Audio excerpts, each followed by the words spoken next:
Divrei Torah. Torah. Okay, it is great to see you.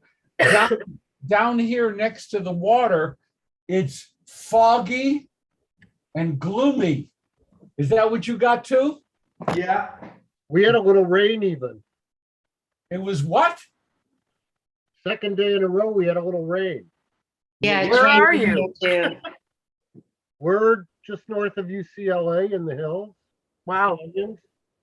We've had Raining here monsoon. in Dana Point as well. It's totally raining and ocean leery and gross. Yeah, we had rain here, or else someone spit in my direction. I wouldn't That be little, huh? surprised. That it was overwhelming. It was absolutely overwhelming. We've had monsoons, so I think we're done now. Really heavy Yeah. rain. Monsoons and lots of damage around the city. Well, that's not fun. I And can't- my neighbors lost 2 trees. So Ah, it's into every life, a little rain. Well, whatever. To continue my story, so after 2 weeks, I was finally able to see Shulamit again. So you were blocked out from visiting her for those 2 weeks. Yes. Okay. Okay. Did you have any symptoms or just testing positive? I tested positive the first and second time. Yeah, but no symptoms. No, my son had negative. Okay. All right. It's good to see everybody. Shabbat shalom, everybody. I'm still doing this. I'm still collecting email addresses. At this point, I'm looking out at the crowd and I know who hasn't responded, but I'm not going to point names or just, but in the meanwhile, I would love to receive your email address. Just send it to me at robdavids@gmail.com. And that'll be great. I really would like to get it. Jim Ruxin, good to see you. Anything going on tonight? Yes, Oh, what a surprise. Okay. with Jim. There's a review tonight, as far as I know. We're talking about the movie tonight, Yep. 7:30, Jim is online. the discussion tonight. Jim, go ahead. And I here, can't hear. We can't hear you, Jim. I don't Can't see hear you. Can't hear you. No. Oh, okay. All right. We'll get back to that. Saturday evening, August 28th is Slichot. Okay. Saturday evening, August 28th is Slichot. They promise a very lovely program. And I'm looking forward to it. There'll be breakout study sessions and then the music and the service appropriate to Slichot, which usually occurs the Saturday night prior to Rosh Hashanah. So if Saturday evening, August 28th is Slichot, Monday evening, September 6th is Erev Rosh Hashanah, September 6th. And Wednesday evening, September 15th is Erev Yom Kippur. Everybody should have received a mailing, actually, a thing that they put in an envelope. I haven't seen one of those in a while. And they put in an envelope, they mail out to everybody with all the instructions about what's going on Rosh Hashanah, Yom Kippur, and Wilshire. If you have not received your envelope, please call the office. Okay? Everyone's supposed to have. Doris? I have a question, Rabbi, before you get started. On the high holidays, I mean, there seems to be some conflict. Are we having services at home, or are we going to be at the temple? I Okay. tried to sign up and I couldn't. Okay, Doris, what we really need to do is if you didn't get the mailing, is to contact Wilshire Boulevard Temple, WBT.org, and just say, I never got my mailing. But the answer is on Erev Rosh Hashanah day, there will be nothing in person, period, paragraph. On the second day of Rosh Hashanah, there will be in person, but you have to be pre-registered. Here she says the service that she's answering, Hannah Goal is responding. And you have to be Live vaccinated the stream. second day. Yeah, okay, it'll be all live stream. Okay, but that's the short answer, but the more complicated answer is in that mailing, and please do look at it. Jim Ruxon, are you back with us? Not yet. Okay. Now, for some of you who have been with us over the previous years, I'm going to say that I spoke with Ned Spector yesterday. Ned was a member of our group for a number of years before whatever godforsaken reason he moved to Michigan. So we just had a lovely talk. He sends his love and really to all of you, and he seems to be doing very, very well. Okay, DD, Ned, email addresses, high holiday information, great. Any other calendar? Yes, Cindy, please. Sisterhood, along with Rabbi Nanas, will be doing a women's lunch in the sukkah. The new date is Sunday, September 26th at 12:30 at the Irmis campus. The PR will be coming out soon. It'll be a lunch, and Cammie Gordon will be talking about her book, and Rabbi Nanas will be doing rituals for Sukkot. Fantastic. Okay, thank you for that, Steve. Today is our 44th anniversary. Mazel tov. Newlyweds. Newlyweds. Mazel tov and Mazel tov and Seaman Tov. So what are you doing here? Why aren't you out celebrating? We're going out tonight. Okay. That's good. Have a good time. You look like newlyweds. Send us pictures. Newlyweds. Send us pictures so we can see what you want. Cute. Okay, any other things to be shared, life cycle, calendar? Okay, we're ready then to get started and to get going. We move to Deuteronomy 21:22. Our Sedra is Ki Tetzei. In Plout, the new Plout, 1323. In the Women's Reform Commentary, 1169. 1169. So let's turn to Deuteronomy 21:22. And it's a lot of fun. We're going to enjoy this today. It has all kinds of wonderful pictures in your mind. If a party is guilty of a capital offense and is put to death, you impale the body on a stake. What? Okay, I just want everyone to be happy with that. We're going to go ahead. You must not let the corpse remain on the stake overnight, but must bury it the same day. For an impaled body is an affront to God. You shall not defile the land that the Lord your God has given you to possess. Okay. Rabbi, can you go through the Hebrew? Because my translation talks about being hanged and leaving the body on the gallows. I wish once in 10 years you would not move in one step before my written commentary is here and raise the question, Steve. Okay.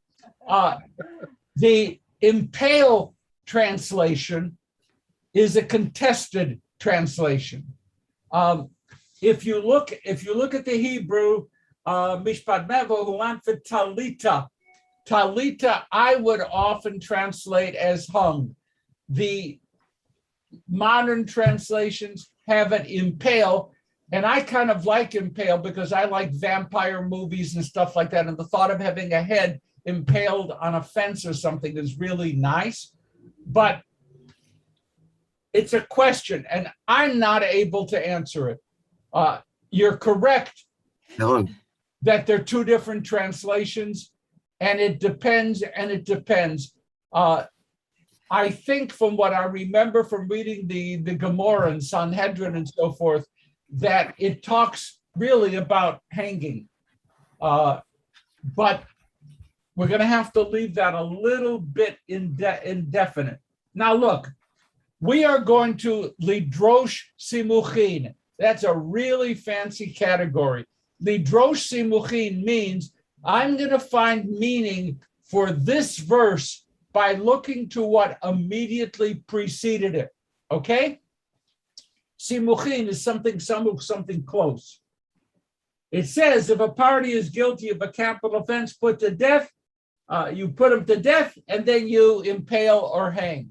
So lidrosh simuchin means, well, it doesn't say what the lawyers in our midst. A party is guilty of a capital offense. There's not a lot of context there. So you go back one verse. Whoa, what's it talking about in that previous paragraph? Would you look at it? Stoning. What's the problem in that paragraph? The stubborn and rebellious son. Stubborn and rebellious son, Howard. That's it. And the stubborn and rebellious son, if the parents bring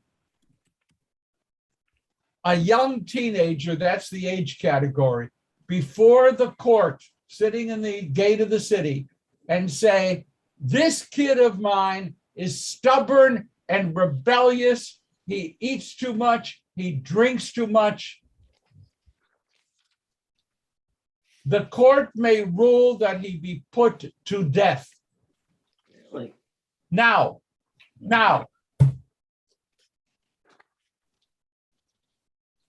verse 22, if a party is guilty of a capital offense, what the rabbis do is say, if you don't bring your kid to the court, your kid who is stubborn and rebellious, and get that kid stoned in the painful sense, and have that kid killed, look what's going to happen. Verse 22, he's going to commit a capital offense. That's how they read it. So if you don't do what's in the prior paragraph, you're going to end up with an adult child who is going to murder or commit a sex crime or whatever. Merle. Can we go back a sentence to 22? If you've already killed him, then why do you have to impale him? I'm sorry, that's the next thing up. I'm Okay. sorry. Okay. No, you're getting there, and that is totally fine. Okay. The standard rule, since you asked the best question in the world, and Merle, the best question in the world is one to which I know the answer. According to the rabbis in the Gemara, if a person is capital punished by stoning, the person must then be hung. That's a set. Other kinds of capital punishment, not so. But if the court says this crime, a severe crime, merits stoning, then after the person has been stoned, you take the body and you hang it. What's the reason for that, Susan? Yeah, this is a more general question, Rabbi. If God says that our body is to be preserved and so forth, why do they have such physical punishment that defiles a body? I think that's a great question, Susan. It's a great question. Let me just try to work into it. First of all, capital punishment is not permitted but mandated in the Torah. It's not a question of you may, it is you must. Number two, there are 4 types of capital punishment, and I'm going to try to do them without hand gestures, like saying hanging. But there's hanging, stoning, pouring hot lead down a throat, I'm missing my fourth one. I'll figure out something. Maybe it's drinking stale coffee, but It's by the sword. by the sword. Okay.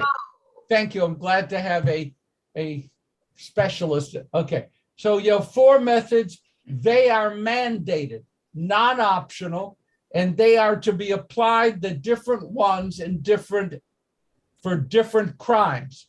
And stoning is the most significant.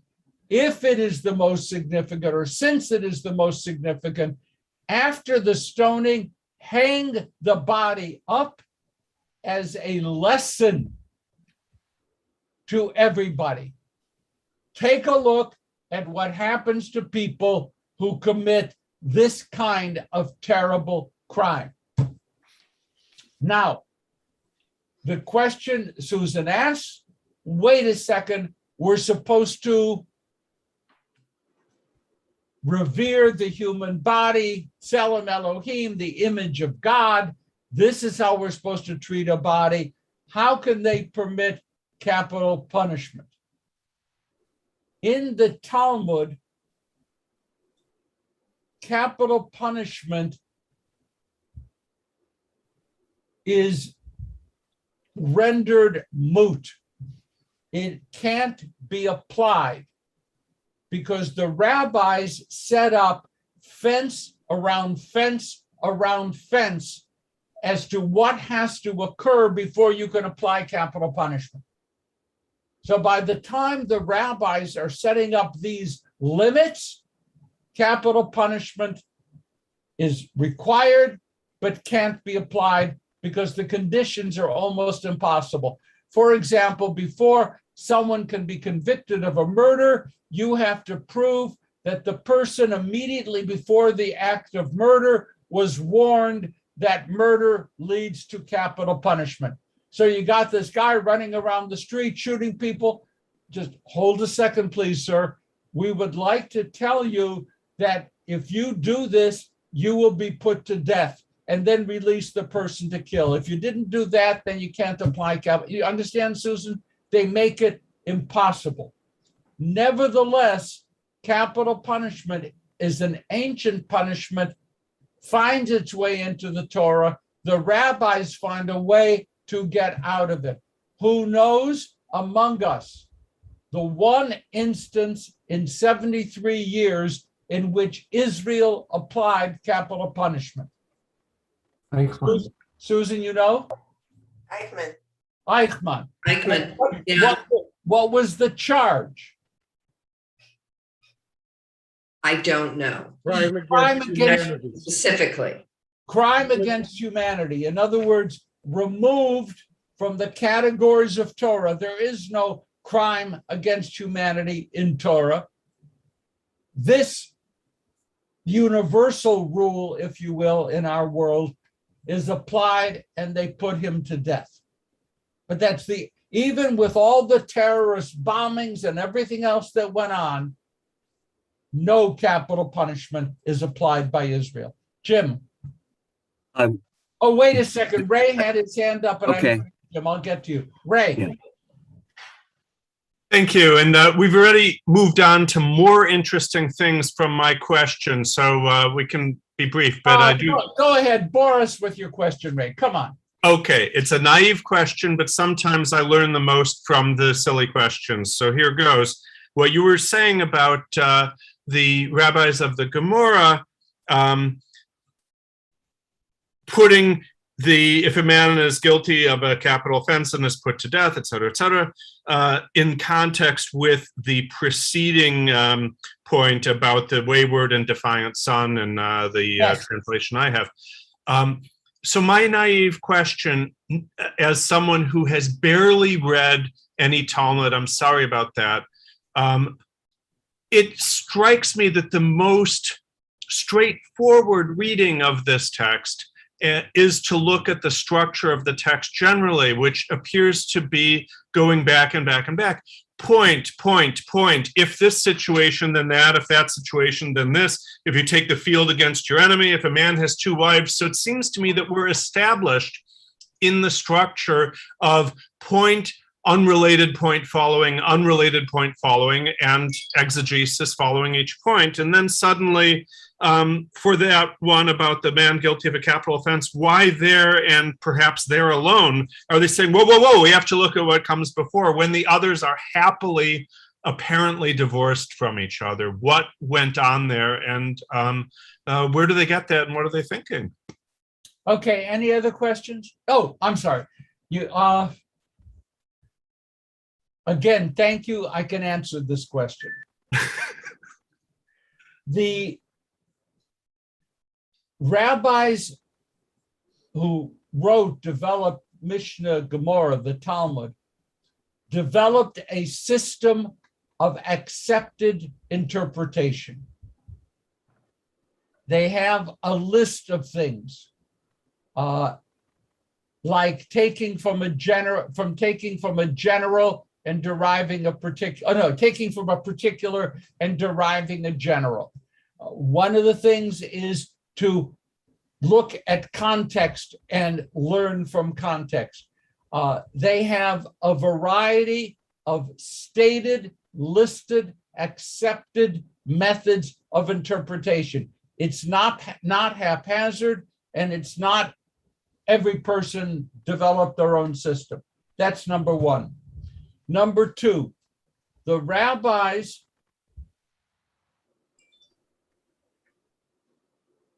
are dealing with an evolving moral world with a non-evolving Torah text. They are constantly, and by the way, not just they, we constantly needing to find Torah basis for new ethical and moral challenges, and also ritual challenges, I may say. The system of interpretation is designed not only to find logical connections, but also to retroactively implant somehow in the Torah text the value, the teaching, the practice that in the days of the rabbis, they wanted to find scriptural roots. Did that make sense? Did you understand? So I could give you, I mean, I've used this before. You're off in a spaceship flying to Mars, and 6 days have passed, Shabbos is coming. When do you observe Shabbos on a spaceship? Now, try as I may, the Torah does not specifically reference this. I do believe that chapter 1 in the book of Ezekiel does, but that's a different kind of space creature. Now, they come to an answer, and the answer is you keep the Shabbos based upon the place from which you were launched. Okay, I mean, that's fine. And then you simply do 24-hour, 24-hour, 24-hour, you get to a Sabbath. That's how you keep Sabbath on a spaceship. The need to always root Jewish practice in the Torah. So you have a system, an accepted system of principles, not only to explain an obscure text, but to implant within the text new evolving values so that the Torah always speaks to us. We go on. I can give you another easy example. It talks about in Deuteronomy, Hester Panim, the hiddenness of God. Then later, rabbis will ask, why is God not mentioned in the Megillah, the book of Esther? And some of the rabbis will say, well, in Deuteronomy, it says at times God will hide the divine face from you, the Hebrew Hester Panim. So Hester is obviously an allusion to the Book of Esther. God is in the Book of Esther. It's not that Aristotle would have agreed with this logic, but it is the scriptural interpretation logic. I see Howard, I see Steve, I see Jim. Oh God, I must really have done, and Brad, I see a good job of explaining. Howard. Okay, you're muted, Howard. What you said kind of leads to my question, but it's a little more general. Since the reform movement is dynamic and it embodies, in some people's view, the natural continuation of 2,000 years or more of Jewish tradition, why doesn't the reform movement say that a commonly accepted value is that the Torah was written a long time ago and that some parts of it don't really apply? We don't agree with it. Instead of leaving it up to individuals to say that. The Pittsburgh platform, the original platform of Reform Judaism, rejects divine authorship of the Torah as a foundational platform. In today's world, since we're not allowed to be definitive about anything because that's a microaggression, no matter what you do, somebody's going to get offended. We have a general principle that generally the Reform movement does not abide by literal divine revelation. But I know individual Reform Jews who hold on to a piece or some or an aspect of divine revelation. But basically, Howard, the Reform movement does say we do not accept literal divine revelation. It's not really emphasized, because instead what happens is that we just talk about, how can we reconcile this with that? How can we reconcile these old words with how we feel today? I would suggest that you only study with good teachers who will reveal to you the truth and not hide. I have a small list of those teachers.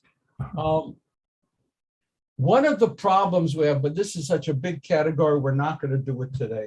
One of the problems is when rabbis preach, first of all, that's a problem.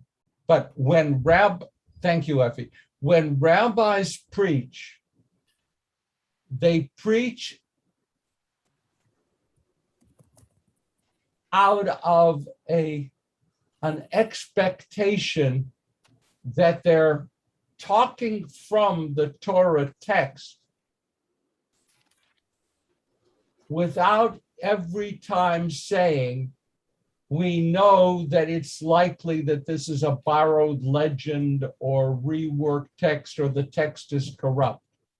They will tell the story of the Akedah, the binding of Isaac on Rosh Hashanah. They will talk about that as if it is literally true. One of the assumptions is we share an understanding of how the Torah came to be written. We don't have to repeat it each time. That's a very murky way to operate. I am talking all the time about the Book of Deuteronomy. This is the last day of Moses' life. And Moses is writing and speaking and teaching. But in no way do I believe that this is Moses speaking and teaching the last day of his life. This is work put together by King Josiah much later with the assistance of the priests, who retrojected their vision into the text, which in turn influenced the editing of Genesis, Exodus, Leviticus, and Numbers. Okay?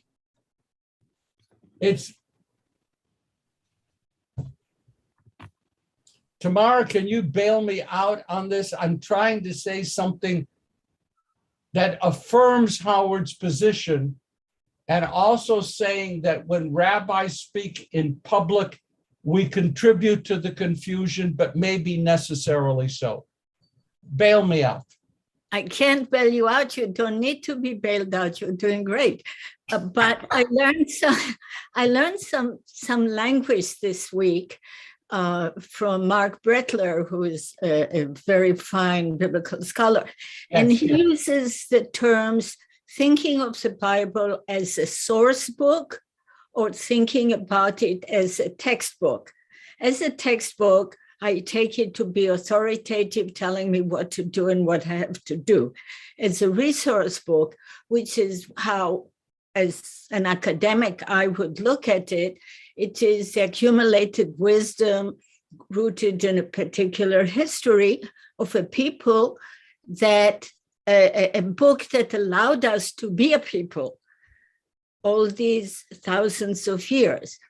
So its authenticity and authority is not that it was written by Moses, but that it is a book that enables us to be people with certain values. So it's both a resource, a source book, and a textbook. And when you teach Moses is dying this time, with reading it as both a textbook with meaning for our lives and a resource, a source book. I'm not sure I'm adding anything, but I found those two terms really useful for thinking about the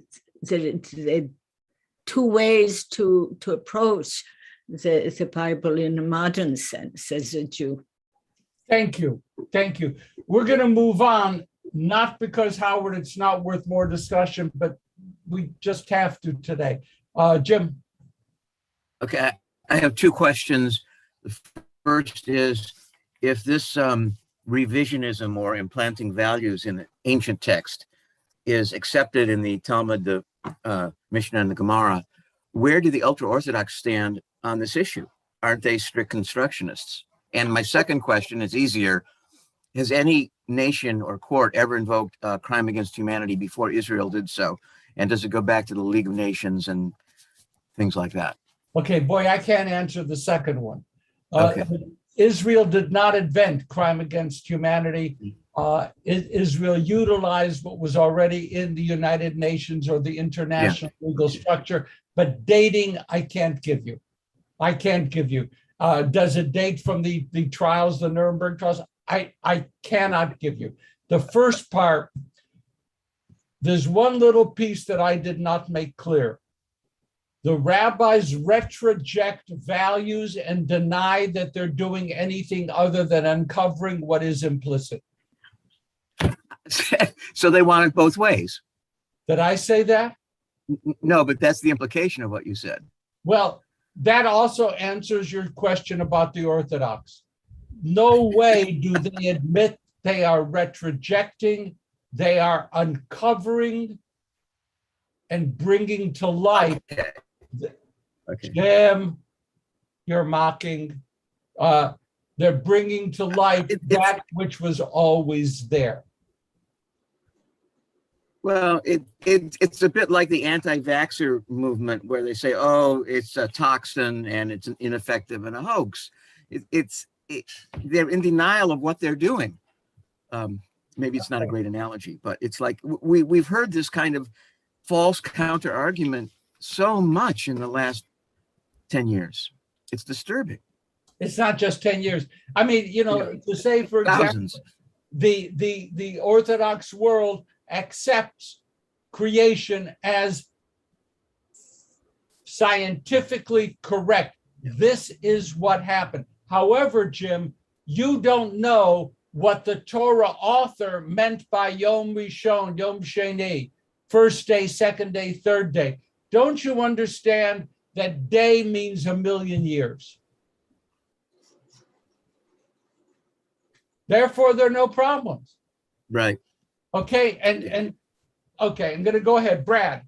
Well, I'm sorry, Rabbi, but can I go back to the text for a minute? Sounds like Effie. This Brad? Okay, go ahead. Well, yeah, we know that prisons for long-term incarceration were a product of the Enlightenment that was based on the idea of rehabilitation of the prisoner. So if there weren't prisons for long-term punishment, and you're saying that capital punishment was rarely, if ever, applied, how were these capital crimes then punished? I mean, it was my understanding that pre-Enlightenment, the way punishment incurred was either torture or death. So what if there weren't prisons as we know them today, how were these crimes punished?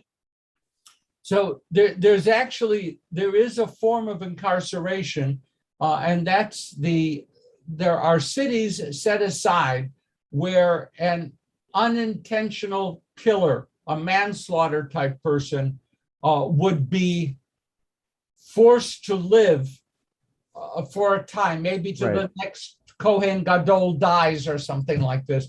So there is a way of taking someone who is not guilty of intentional murder, which would have resulted in the death penalty, but warehousing this person. But And this is a capital crime here. Yeah, I mean, so this is the big one. And so this is manslaughter, unintentional, accidental, whatever the language. And the person in that town is legally protected from the Goel Dam, from the blood redeemer, almost like a Hatfield and McCoy. Someone in the family of the deceased will go after this person to take revenge. Once that person is in that town, that person is secure from the Goel Dam, from the blood redeemer. So that's one thing, there was that. Secondly, capital punishment was applied. We know that it was applied. And it was applied in the biblical period. We know that capital punishment existed through the period of the Second Temple. We know that the moment when we had sovereignty, we applied.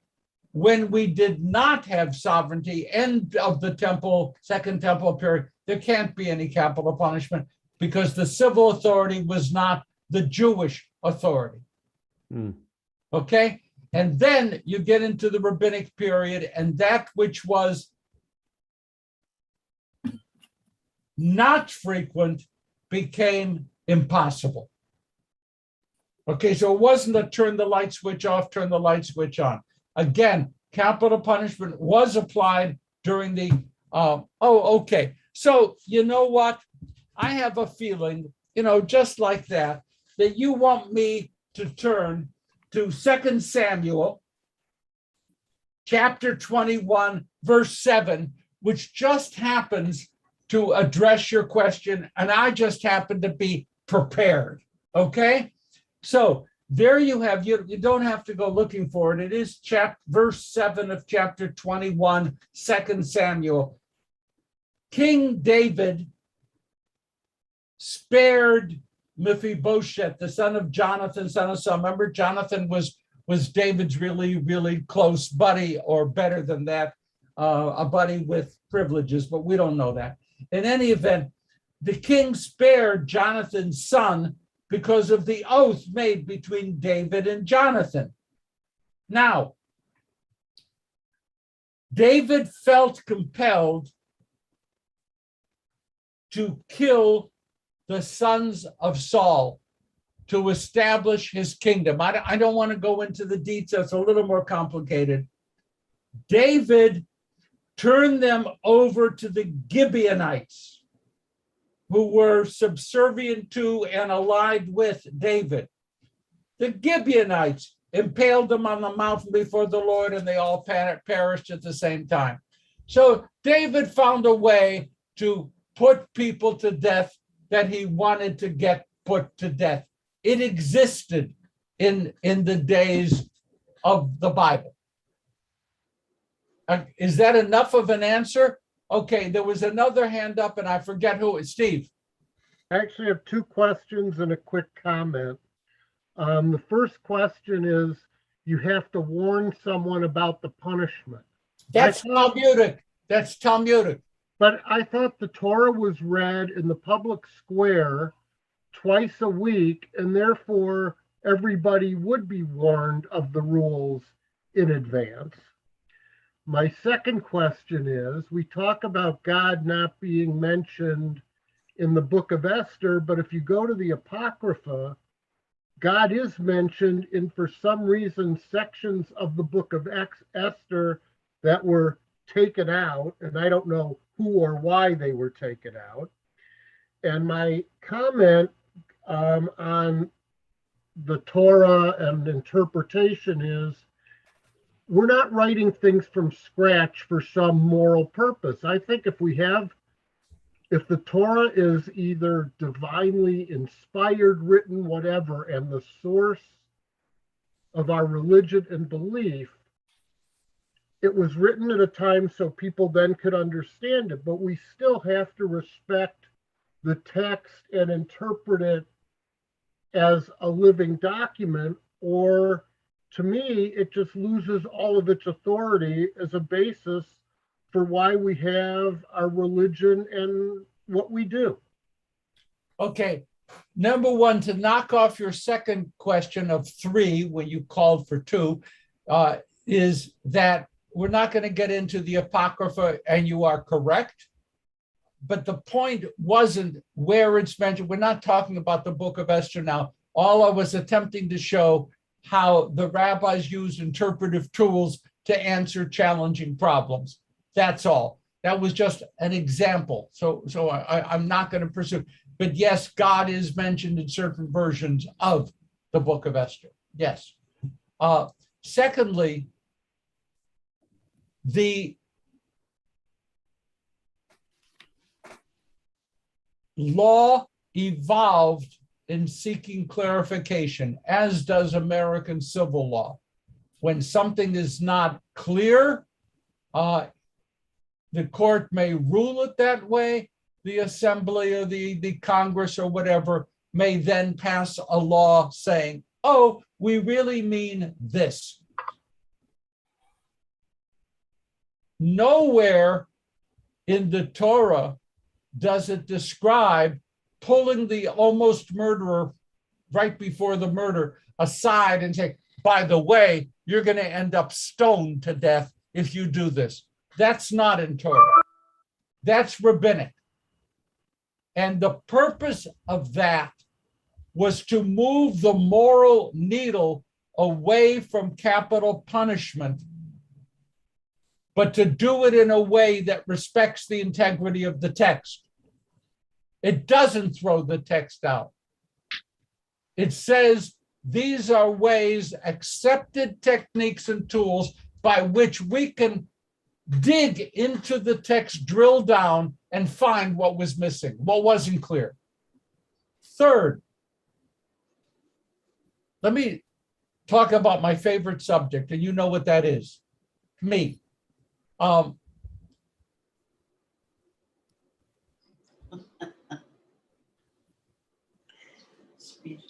When I'm in the presence of the Sefer Torah, physical Sefer Torah, I am not doing biblical criticism. I am in the presence of a document that is 2,400 years old.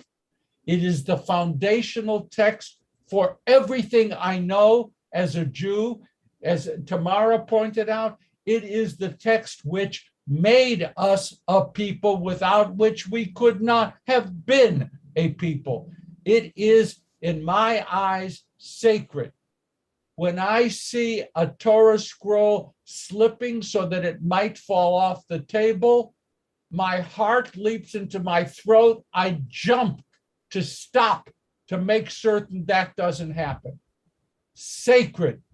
In the present, when I see arks in some Reformed congregations which have transparent glass doors, and I am not referring to any particular synagogue, But I am sitting there in the shul, sitting and looking at the exposed Torah scrolls. I am physically uncomfortable. But when we sit here and talk about Torah together, I am now talking about Torah as a learning text for the strengthening and continued existence of our people. And I will go into all kinds of understandings and how this came and where it came and why it did what it did. So I am at least bifurcated when I deal with Torah. And my problem that I tried to illuminate earlier is I can't say that every time I preach. By the time I'm finished saying that, my 2 hours, or no, I guess that's too long, but whatever, are up and I can't, there's no message. So I live off of the fumes of understanding that the congregation knows. Abraham said to Sarah, an angel climbing a ladder and going down. I don't hold up a sign and say, myth, borrowed legend. I teach hoping that the people have at least the fumes of the understanding of what we're trying to do. That was a long answer, but it's important. It's an important question. Did I handle all three? Maybe I missed. You're muted. Yes, my third actually was a comment with which you're agreeing, that being the sacredness of the Torah and why it is more than just something where we're making up the rules as we go along. We don't make up the rules as we Right. go along. We have a system. We can contest the system. It is not Aristotelian logic. It is the logic that grew out of our dealing with text. Is there another question that I missed? If not, I want to go on. Okay, now,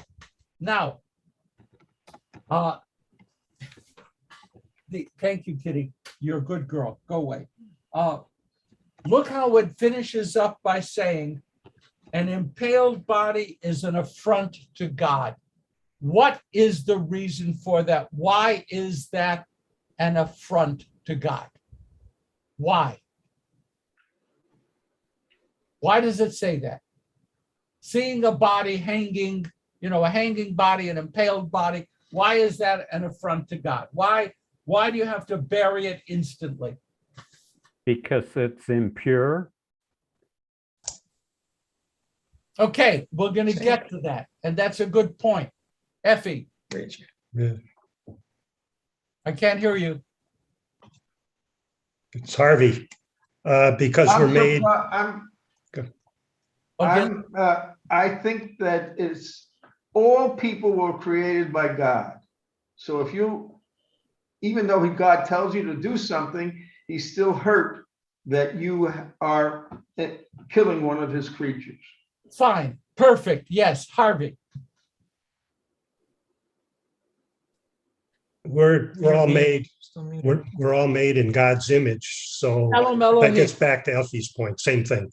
Salam Elohim, image of God. We are image of God people. If you see a human being hanging there like that, it's as if you're hanging God there. By the way, what does it say about burial? Do it quickly.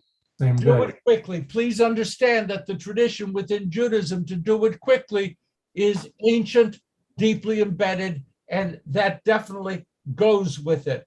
Now, the two most serious, actually there are three,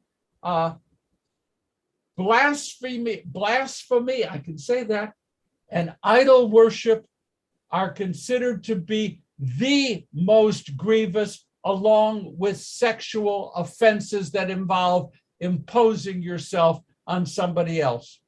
Only those are put to death by stoning. I can say stoning without moving my hand, by stoning.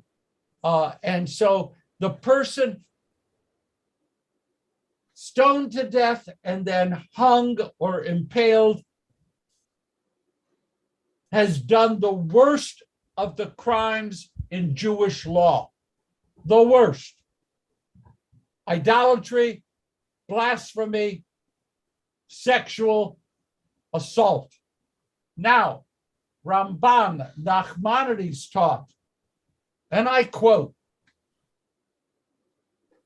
hanging or impaling is the ugliest and most despicable of forms of capital punishment, quote Nachmanides. So by the time we get to Nachmanides, this whole business of capital crime, capital punishment is horrible. And we try to do away. By the way, if I were doing text study over a longer period, I would point out that some of the adjustments the rabbis make are adjustments to what we call the matzav natun, the given circumstances. When applying capital punishment became impossible because we no longer had civil authority, part of the way in which the rabbis handled this was by moving away from the possibility of applying it. Does that make sense to you? It's really important, this category of adjustment. We can't do it. The Torah says we should, but there are so many twists and turns in applying it that it's the same as we can't do it. So we're cool with God, even though we no longer exercise civil authority.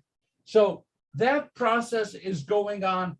Next, I want to offer this, and then you can do with it as you will, because some, for example, will say that kashrut exists because Jews, Israelites had germ theory going back 2,000 years, which I don't believe is true. This is in the commentaries on our center.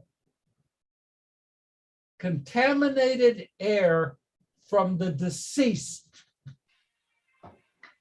affects the souls of the living. I'm going to say that again and find out why it's interesting. Contaminated air from the deceased affects the souls of the living. What's going on that would have motivated that statement? Remember, rabbinic, not biblical. You want to say it? What's going on?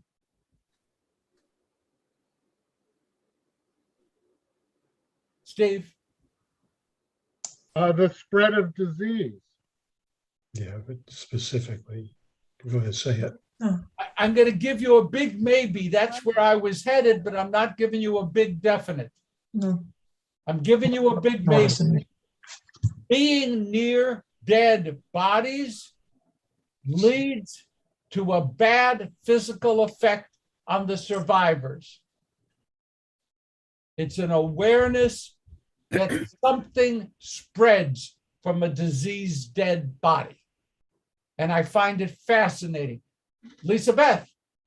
But it's what I find fascinating is it doesn't say it contaminates the body of the living, but the soul of the living. So that actually points to me as something more spiritual and, you know, sort of intrinsic in terms of our well-being emotionally. Yes, I think that's a solid comment. No, it's just that I'm not going to deny that they understood a connection between a diseased soul and a diseased body. Okay? I'm not talking the portrait of Dorian Gray, but I think I can still be happy with what I said.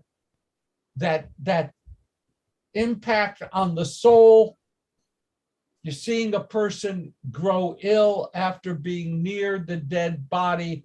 Remember the ceremonies of purification that you're supposed to go through after being in contact with a dead body. Awareness of contagion did not poof, pop into somebody's head. It was an awareness that in human society grew. Not that they understood it, but they saw it. Contaminated air. I just want to leave you with this final thought. Before I do Kaddish, Effie, I'm remembering this week, okay? By the way, Rabbi, how much is Coca-Cola paying you?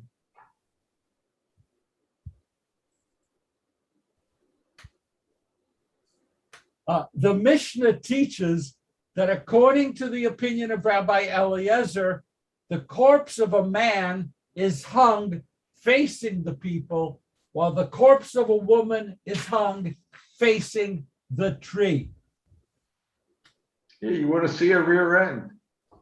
They didn't want to see a woman's face like that. And some rabbis then go on, do you hear this? And I'll close with this. Some rabbis then go on to say, really, you're not supposed to hang any woman at all. If you have to stone her to death for having done something horrific, fine, enough. But a woman's body is to be respected more carefully than that of a man's. And I just think it's good for us to hang on to that. I know that there are all kinds of questions in the chat. This was,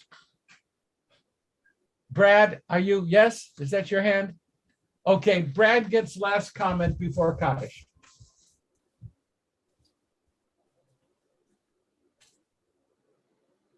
No, I think he should. No comment, Rabbi. Oh, okay. All right. Okay, folks, this was an intense day. Lots of learning, and I appreciate it, and thank you very much. I am now going to read the names of those who have passed away during the past month. Earl Cohn, Joan Levine Eichberg, Edith Fisher, Marvin Frankel, Joyce Friedman, Edward Gelb, Sandra Geller, Jean Grossman, Howard Levison, Janet Peskin, George Paness Jr., Virginia Sandler, Jessica Allison Schroeder, Andrea Stanford, Gabriel Weiss, Mimi Wolfin, Alvin Zapersky. I am going to add Rabbi Richard Hirsch, one of the great giants of the World Reform Movement, who died this week. Rabbi Richard Hirsch, leader, developer of the World Union for Progressive Judaism, moved much of Jewish life into living contact in Israel, brought Israel and the Reform movement into contact with Jewish Agency, World Zionist Organization, the Karen Kayemet, the Jewish National Fund. He is one of the primary forces that Zionized Reform Judaism. He passed away this week, Zichrono Livracha. Yortzites that occurred during the past week: Aaron Arnold, Sylvia Band, Irving Bassman, Henry Baum, Charles Bendit, Joyce Benfield, Harold Burlfine, William Bernstein, Norton Binnenfeld, Irene Coden Black, Brennan Bastani, Marjorie Ann Boville, Henry Brandler, Jacob Brody, Lee Burns, Linda Lee Chesler, Alvin Edgar Cohn, Jenny Cohen, Milton Cole, Lillian Corwin, Henriette Darlin, Azina Davis, Charles Solomon Denkert, Irving Eigler, Ben Evans, Max Feidelson, Norman Fields, Millard Fleischer, Pauline Foreman, Ben Frankel, Meg Freudenthal. Selma Fried, Sonia Friedman, Larry Gershman, Doris Gershani, Francis Glass, Sadie Greenberg, Nicole Ann Harrow, Elizabeth Hecht, Edward Heyman, Myra Holtzman, Max Eisenberg, Kathy Jacobson, Norman Jacobson, Johanna Kahn, Hannah Kaplan, Jack Kent, Leon Kirshner, Irvin Knight, Sarah Cohn, Hyman Kosman, Roger Cosberg, Rosalind Krasno, Hugo Kren, Raymond Lackman, Esther Levy, Edward Lewis, Florence Lewin, Stephen Litt, Leon Leubman, Ethel Lozabnik, Sandra Lurie, Jerry Lushing, Evelyn Lyons, Elliot Maltzman, Justine Mandelbaum, Jack Morton Matloff, Pauline Menine, Helen Miller, Leonard Mills, Ruth Mogul, Marge Moore, Eli Persky, Charles Phillips, Soretta Portnoy, Lawrence Michael Powell, Betty Predovich, Thelma Passer Rubin, Emily Richards, Molly Becker Redman, Rona Rose Richmond, Morris Robin, Max Rose, Harold Royce, Henry Ruderman, Francoise Ruddy, Barnett Sanders, Eva Sanders, Joseph Sandler, Jack Schuster, Fanny Groban Schwartz, Irving Schwartz, Sam Schwartz, Barbara Irene Shello, Rhoda Shrelo, Marty Siegel, Samuel Sills, Mark Silver, Jacob Silverstein, William Smerling, Lawrence Snyder, Saul Soller, Betty Strauss, Isaac Ullman, Molly Wagner, Julia Wasserman, Samuel Weiner, Clifford Weitz, Charles Wesley, Gordon Wintraub, Harry Wolf Jr., Bud Yorkin, Florence Zucker. I apologize to those whose family members' names I mispronounced. And I would like to add as well, all those who died defending the state of Israel, the United States of America, and those who have no one to say Kaddish for them. We join together in reciting Kaddish. Yitgadal v'yitkadash Shemei Rabbah. V'alma divra chirutei, v'amlich malchutei, v'chayechon uv'yomechon, v'chayedecha Beit Yisrael, ba'agala v'zman kari v'imru. Amen. Yehei Shmei Rabbah, Morach le'olam u'amei almaya. Yitbarach v'yishtabach v'yitba'ar v'yitramam v'yitnaseh. V'yitadar v'yitaleh v'yitalal.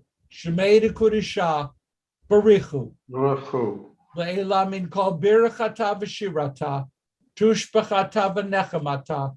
Da'amiran v'alma v'imru. Amen. Yehi shlama rabba min shemaya v'chayim. Aleinu v'al kol Yisrael v'imru. Amen. Oseh shalom b'imromav. Hu ya'aseh shalom. Aleinu v'al kol Yisrael v'imru. Amen. Amen. Shabbat shalom. Shabbat shalom, everybody. Shabbat shalom. Thank you. Thank you for today.